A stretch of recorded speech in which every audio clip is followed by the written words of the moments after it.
start of this year, I received a letter from my insurance company that basically I hit and run a cyclist, and then follow up by a police letter. And then I please send a letter back to police saying that I did not hit anyone. And this is what I said to my insurance company as well. They got back to me later and they said basically a cyclist is in a vulnerable position and they have to settle in the solicitor which the cyclist has appointed. They have more... What do you mean the cyclist is in a vulnerable position? So that's what I've been told in the email. But what does that mean? What does that mean? So it means it's like that's what they told me, that more likely he will win the court case. And I said to them that basically So the cyclist is in a strong position rather than a vulnerable position. That's what I've been told. Yeah, because they say that they count as more vulnerable on the road. And even if I take it to the court, it's less likely I will win the case. And I said to them, I'm innocent. Even the police got back to me and they said they will be closing the case of hit and run because they could not find sufficient evidence.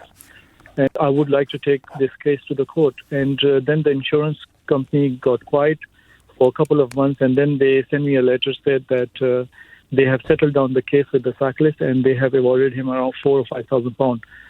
I got Wahid, let me ask you a couple of questions. First of all, were you involved in an accident with a cyclist? No, I wasn't. Right. Do you know why or how the cyclist identified you? So basically what happened, at the location where the cyclist told, I had an argument with the cyclist. I was going on the main road and one cyclist, he just came from the side road without looking left or right, and he joined straight away. I beep on him. He swear at me, I swear at him, and that was it. That was it. Like the car behind me. So you were in a verbal altercation, as a result of which he made up an accident and said that you knocked him off his bike. Yes. Presumably, he must have claimed some injuries because...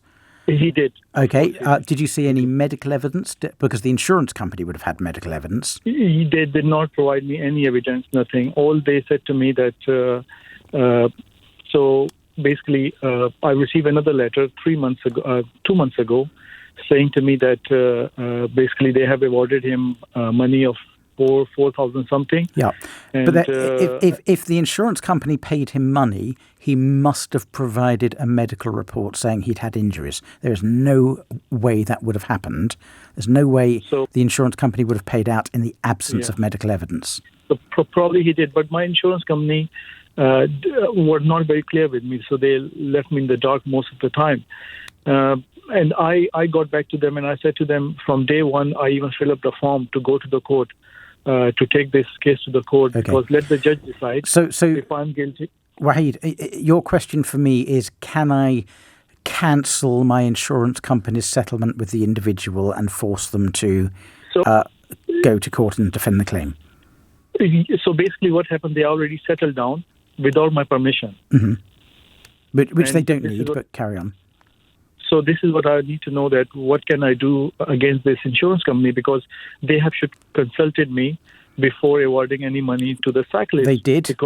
They did, but they don't have to do what you say. They did consult you. Are you saying the insurance company is only allowed to settle if you give it permission? Yes. I'm afraid the contract that you would have signed with the insurance company, and I say this with complete certainty, even though I haven't seen the contract that you would have entered into with the insurance company will say that you delegate decisions on settling claims to them, that they take over management of the claim and they make the decision on when to settle, when to fight, and when to defend. By all means, Wahid, go and look at the terms of the insurance policy, but I promise you it will say that. Okay. Every insurance policy says that. Because, I lost my no-claim bonus, which I had for over 9 years. Yeah. Did you have a protected no claims? No, I did not. Okay. Yeah, and then I get why you're frustrated and I get why you're upset. But unfortunately, one of the fundamental premises of insurance is that the insurance company makes the decisions on your behalf and takes over management of the case on your behalf once they are paying the money on your behalf, which is what insurance is all about. Sorry, I forgot to add one more thing. So when I raised this question to the insurance customer relations team, they got back to me and they apologized. And they said we should have consulted you before settling down the case with the cyclist. And in return, we would like to give you a £100 voucher. Oh, that's very nice of them, and that they're probably apologising for poor communication. But legally, I'm afraid they're entitled to do exactly what they did, Wahid. Okay. I'm sorry about that. I'd like to give you better news, but there's also the point, Wahid, that something probably happened because they would not have settled a personal injury claim without evidence of personal injury, without medical evidence. Now, it's possible, of course, that the cyclist had another accident somewhere else and attributed his injuries to you and to the argument with you. We can't rule that out. But maybe, just maybe, the insurance company were entitled to take the view. I say maybe, just maybe. I think they probably were entitled to take the view. There was an argument. Something happened. The guy produced a report saying I had injuries. He was willing to go to court and swear I had injuries.